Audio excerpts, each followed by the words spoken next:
Subscribe करें हमारे YouTube channel को और बेल आइकन को प्रेस करें हमारे लेटेस्ट वीडियोस को देखने के लिए।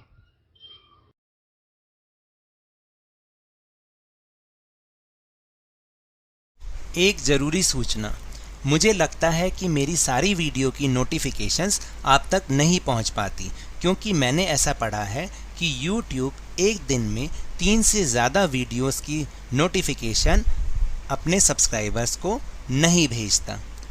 तो जबकि मैं जैसे कल आने वाली वर्कशीट है उसको मैं एक दिन पहले ही सारी की सारी वर्कशीट्स अपने चैनल पर अपलोड कर देता हूँ। तो आपको सिर्फ इतना करना है कि बेशक से आपने नोटिफिकेशंस को ऑल पर सेट कर रखा है, फिर भी आपने क्या करना है कि जैसे ही आप अपना YouTube खोलें तो नीचे 5 टैब्स आते हैं, जिसमें सबसे पहले लिखा होता है होम, दूसरे नंबर पर ट्रेंड्स और तीसरे नंबर पे सब्सक्रिप्शंस। आपको उसको टच करना है, जिससे आप वहाँ पर पहुँच जाएंगे जहाँ पर आपने जितने भी चैनलों को सब्सक्राइब कर रखा है उनके लोगो दिखाई देंगे।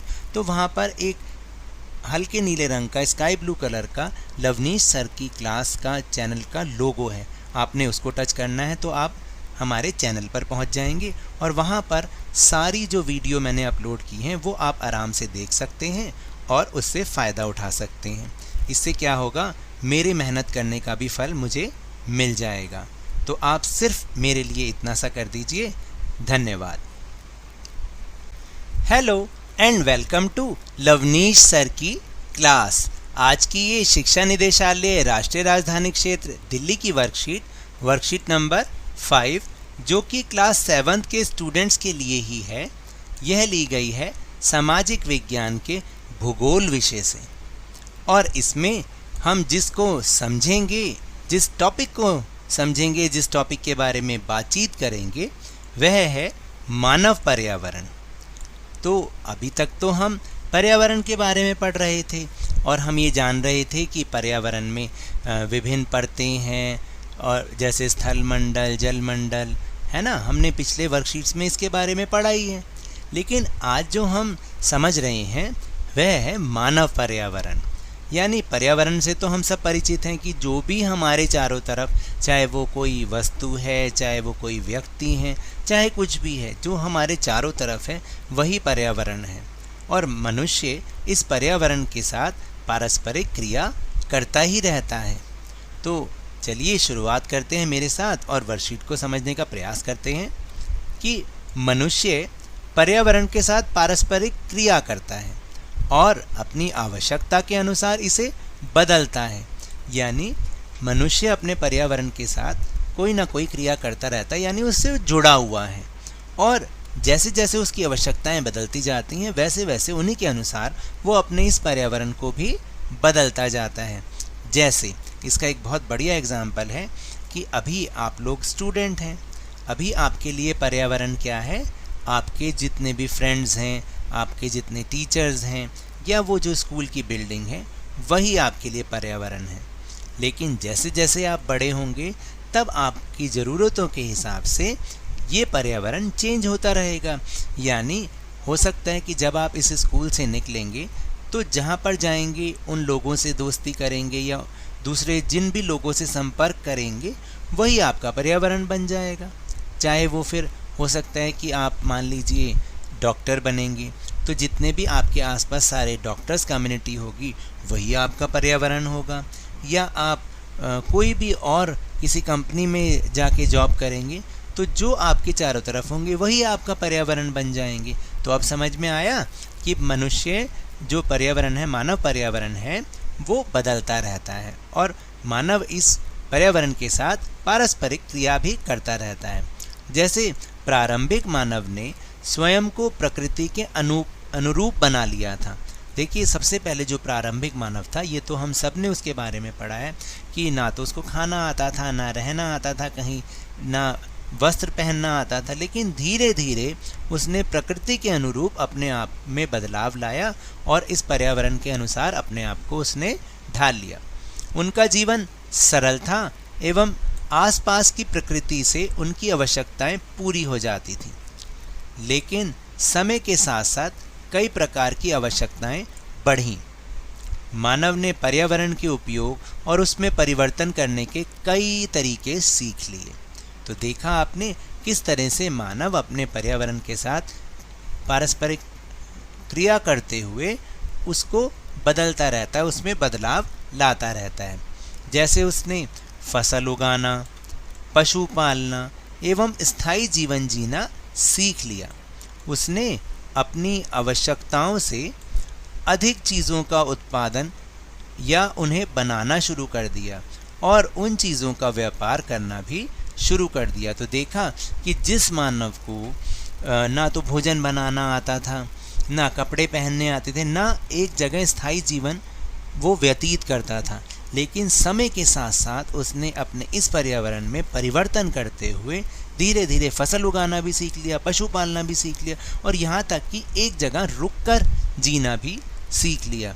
और धीरे धीरे वह पहले तो केवल इतनी ही चीज़ें बनाता था जितनी उसको आवश्यकता होती थी, लेकिन धीरे धीरे उसने अपनी आवश्यकताओं से अधिक चीज़ों का भी उत्पादन करना या उनको बनाना शुरू कर दिया और फिर व्यापार भी करना शुरू कर दिया।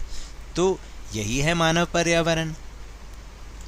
यहाँ पर पिक्चर्स के माध्यम से एक बहुत ही बढ़िया एग्जाम्पल दिया गया है जिसमें यह दर्शाया गया है कि किस तरह से मानव अपने पर्यावरण में निरंतर बदलाव करता रहता है। जैसे देखिए जो सबसे पहला चित्र है, इसमें एक आदमी कुछ वस्तुएं दे रहा है और दूसरा आदमी उसके बदले वस्तु उसको दे रहा है। तो इसको हम कहते हैं वस्तु विनिमय प्रणाली, यानी वस्तु के बदले में वस्तु देना। यानी पहले क्या होता था कि रुपए पैसे तो होते नहीं थे, मुद्रा तो होती नहीं थी, तो एक व्यक्ति अपनी एक वस्तु के बदले किसी दूसरे व्यक्ति से उसकी वस्तु ले लेता था। तो यह अदला बदली, वस्तुओं की अदला बदली का व्यापार होता था जिसमें धन का प्रयोग नहीं होता। मैंने अभी आपको बताया कि उसमें मुद्रा नहीं प्रयोग होती थी वस्तु के बदले, बल्कि वस्तु दी जाती थी। तो इसको हम वस्तु विनिमय प्रणाली कहते हैं। फिर धीरे धीरे समय बीता तो मुद्रा के आने से वस्तु विनिमय प्रणाली की समस्याएं भी दूर हो गई। यानी अब हमें किसी भी ऐसे व्यक्ति को नहीं ढूंढना पड़ता था जिसे हमारी चीज़ की ज़रूरत हो और हमें उसकी चीज़ की ज़रूरत हो। अब तो मुद्रा आ गई थी, जब मर्जी जो कुछ भी खरीदा जा सकता था। फिर जैसे जैसे समय और बदला, अब आजकल तो क्या हुआ, जो प्लास्टिक मनी कौन सी होती है, जैसे डेबिट कार्ड, क्रेडिट कार्ड, ये सब प्लास्टिक मनी कहलाते हैं। और ऑनलाइन मनी ट्रांसफ़र का भी उपयोग किया जाता है। और अब आप देखिए ना, अब कोई एक दूसरे को पैसे देने के लिए राज़ी नहीं है, बल्कि यूँ कह देते हैं कि यार मैं तो तेरे अकाउंट में ट्रांसफ़र कर दूँगा। तो धीरे धीरे ये परिवर्तन आता जा रहा है। या हमें कोई भी ऑनलाइन शॉपिंग करनी हो तो हम तुरंत क्या करते हैं कि अपने घर से ही इन डेबिट कार्ड, क्रेडिट कार्ड का यूज़ करते हुए ये पैसा उसको व्यापारी को दे देते हैं और वो हमें चीज़ दे देता है। तो धीरे धीरे इस तरह से मानव अपने पर्यावरण में निरंतर बदलाव करता रहता है। फिर है कि मानव ने अन्य लोगों के संपर्क में आना शुरू कर दिया और अपनी सुविधा और विभिन्न उद्देश्यों के लिए उसने खुद का एक वातावरण बनाया। निम्न चित्र मानव पर्यावरण के कुछ उदाहरण दिखाता है। तो अभी हम कुछ चित्र देखेंगे जिसमें ये बताया गया है कि ये सारे के सारे मानव के पर्यावरण के अंग होते हैं। देखिए, यह है मानव पर्यावरण और जो उसके पर्यावरण के अंग हैं, यानी निरंतर मानव अपने पर्यावरण को बदलता रहता है। तो ये उसके पर्यावरण के कुछ उदाहरण हैं। जैसे सबसे पहले लिखा है राजनीतिक स्थिति, यानी उसका पर्यावरण क्या है, सरकार से भी वो जुड़ा हुआ है, वो भी तो उसका पर्यावरण है। सरकार की सब नीतियों को उनका पालन करना या जो भी उनके आदेश होते हैं, जो भी योजनाएं होती हैं, उनका वो फ़ायदा उठाता है, तो ये भी उसका एक पर्यावरण है। इसी तरह व्यक्ति के रूप में बहुत सारे व्यक्ति के रूप में उसके पर्यावरण होते हैं, जैसे डॉक्टर्स, जैसे इंजीनियर्स, जैसे टीचर्स। इस तरीके से ये मानव के पर्यावरण होते हैं, बहुत सारे व्यक्ति। इसी तरह जो परिवार भी तो उसका एक पर्यावरण का ही भाग है, जो उसके चारों तरफ होते हैं। जैसे आपके चारों तरफ आपके मम्मी पापा, भाई बहन, दादा दादी, तो ये क्या है, ये आपका पर्यावरण है, ये आपके पर्यावरण के अंग हैं। इसी तरह जैसे शिक्षा के रूप में विद्यालय, या आर्थिक रूप में बैंक, धार्मिक रूप में मंदिर, मस्जिद, गुरुद्वारा, चर्च इत्यादि, और समुदाय के रूप में बहुत सारे लोग, समुदाय के बहुत सारे लोग, ये सभी के सभी मानव पर्यावरण के अंग हैं। जैसे कोई राशन की दुकान है या दूध की दुकान है या कपड़े की दुकान है, इसी तरह बहुत सारे लोग जो होटल में काम करते हैं, भाई हमारा संपर्क उनसे भी पड़ता है, डॉक्टर हैं, नर्स हैं, ये सारे के सारे हमारे ही पर्यावरण कहलाते हैं, मानव का पर्यावरण कहलाते हैं और मानव के पर्यावरण के अंग कहलाते हैं। तो यहाँ पर एक बहुत ही मज़ेदार सा प्रश्न दिया गया है जिसे आपको बहुत सोच समझ के करना है और आप बहुत आसानी से भी कर पाएंगे। जैसे कि प्रश्न है कि लॉकडाउन की परिस्थितियों को याद कीजिए और निम्नलिखित तालिका को पूरा कीजिए। यानी पहला जो भाग है, प्रश्न का पहला भाग है, उसमें लिखा हुआ है कि मानव पर्यावरण का वह हिस्सा जो कार्य करता रहा, यानी लॉकडाउन परिस्थितियों में भी मानव पर्यावरण का वो हिस्सा जो कि लगातार कार्य करता ही रहा। तो वो कौन कौन से हो सकते हैं? जैसे सरकार, इसमें केंद्र और राज्य दोनों सरकार काम करती रहीं और अभी भी कार्य कर रही हैं। फिर डॉक्टर, नर्स, हमारे टीचर्स, विद्यालय बंद है लेकिन फिर भी ये जो टीचर वाला हिस्सा मानव पर्यावरण का है, ये काम कर रहा था और आज भी कर रहा है। ज़रूरी सेवाओं की दुकान जैसे दूध, राशन, दवाइयाँ, ये भी हिस्सा मानव पर्यावरण का कार्य करता रहा, चाहे लॉकडाउन था तब भी। और बैंक, पुलिस इत्यादि, ये कुछ मेरे सुझाव हैं, इसमें आप अपने सुझाव भी जोड़ सकते हैं। फिर इसका दूसरा भाग है कि मानव पर्यावरण का वह हिस्सा जो कार्य नहीं कर पाया। बहुत से ऐसे लोग भी थे, बहुत से ऐसा मानव पर्यावरण का हिस्सा भी था जो कि कार्य नहीं कर पाया। जैसे धार्मिक स्थल, मंदिर, मस्जिद, गुरुद्वारा या चर्च नहीं खुले तो वो उस हिस्से ने कार्य नहीं किया। हमारे विद्यालय, इसी तरह परिवार। अब आप कहेंगे कि परिवार कैसे? तो आप देखिए कि परिवार, ये कोरोना वायरस इतना फैला कि परिवार ही दूसरे परिवार से, अपने रिश्तेदारों से मिल ही नहीं पाया। तो इसका मतलब परिवार भी एक ऐसा हिस्सा था जो कि कार्य नहीं कर पाया, बल्कि घर में बंद होके ही रह गया।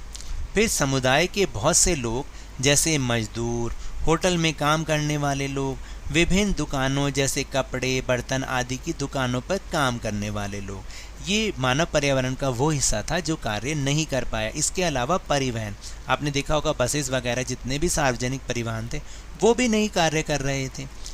तो इसमें भी आप अपने सुझाव कुछ और भी इसमें ऐड कर सकते हैं। तो ये तो थी आज की वर्कशीट। अगर मेरे इस तरह समझाने से अब आपको थोड़ा थोड़ा समझ में आने लग गया है तो इस चैनल को ज़्यादा से ज़्यादा सब्सक्राइब कीजिए, लाइक कीजिए और बहुत ज़्यादा शेयर कीजिए और मेरे साथ इसी तरह वर्कशीट को समझते रहिए, लेकिन ध्यान और मन लगाकर ज़रूर पढ़ते रहिए। धन्यवाद।